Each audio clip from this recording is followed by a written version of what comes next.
ஜெயம் ரவியின் karate Babu இந்த படத்தோட டீசரை பார்த்தோன்னே ஒரு நிமிஷம் எனக்கு அப்படியே பகீர்னு தூக்கி வாரி போட்டுருச்சு. காரணம் என்ன அப்படின்னா, இந்த டீசரில் வந்து ஸ்டார்டிங்கில் முதலமைச்சர் வந்து அந்த எதிர்கட்சி சட்டமன்ற உறுப்பினருடைய பழைய பேர் என்ன அப்படின்னு தெரிஞ்சுக்கணும்னு ஆசைப்படுறாரு.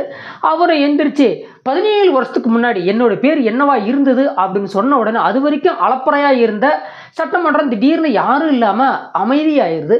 இதை பார்த்தோன்னே எனக்கு தோணுன விஷயம் என்னென்னா, ஆஹா பாக்சா மாதிரி தரமான ஒரு கதையை தயார் பண்ணுவாங்க போல அப்படிங்கிற ஒரு எண்ணம் மனசுக்குள்ளே இருந்தாலும், ஒருவேளை பாட்சாவே திரும்ப ரீமேக் பண்ணிட்டாங்களோ அப்படிங்கிற ஒரு எண்ணமும் எனக்கு இந்த படத்துடைய இந்த கொஞ்சம் டீசரை பார்க்கும்போது எனக்கு தோணுச்சு.